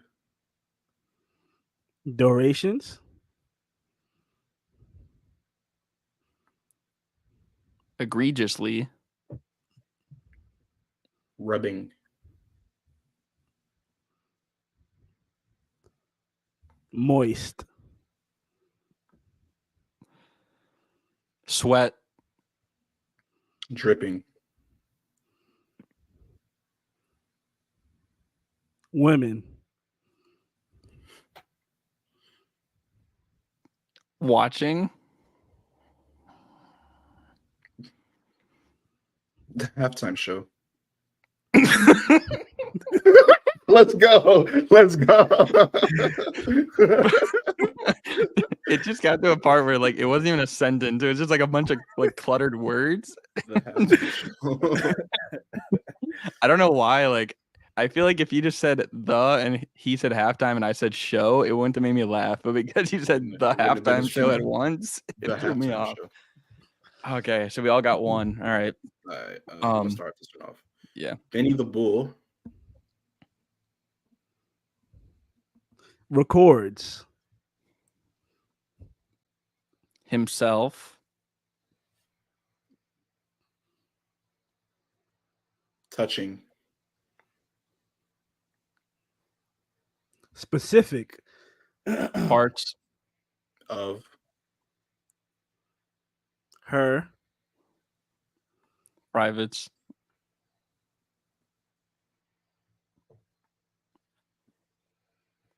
oiled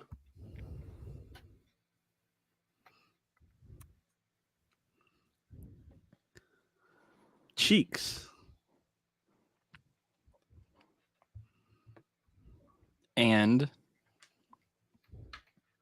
legs get moist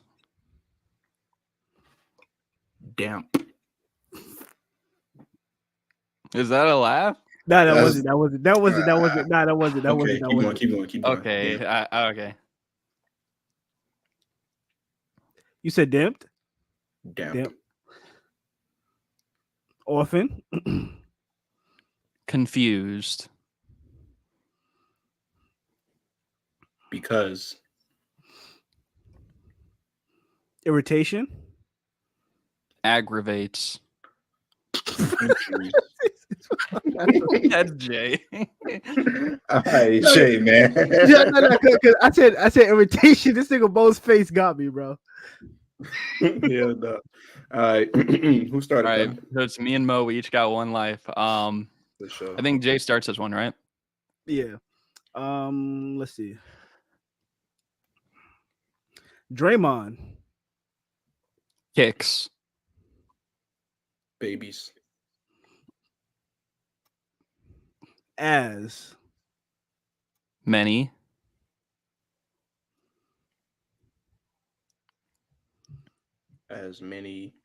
as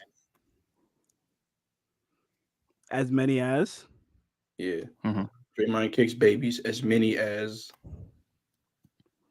he produces.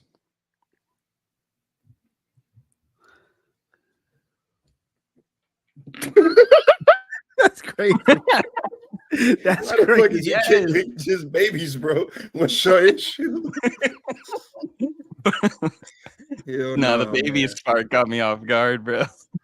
I thought that would have got you. I ain't gonna lie. That man nah, bro. I still can't get over the. I still can't get over the Devin Booker treats children. No, that's crazy, bro. Nah, that shit was funny. I ain't gonna lie. I'll say that's a pretty W stream for us being a 3-man weave, man. Hey, facts. That was a W stream. Fact. Yeah, man. Big three. Hey, man. Key of threes. We literally had 3 of us today, and we made it work. You see it. Oh wait, you see it. Oh, damn. We appreciate you guys in the chat. We had some new faces, old faces in the chat. Shout out to 6-Man. Shout out Wes. 6-Man. Shout out Wes. Shout out RC talks about basketball. I think RC been in the chat before, but I always appreciate it. The others I believe are new, unless I just haven't seen them before. But RC definitely seen them before. Shout out to all you guys though. And yeah, we'll be back on Monday. I believe Steph should be the key holder on that day. You guys should be looking forward to that. But yeah, again, hope you guys enjoyed. Thank you guys for watching, and we're out. Peace.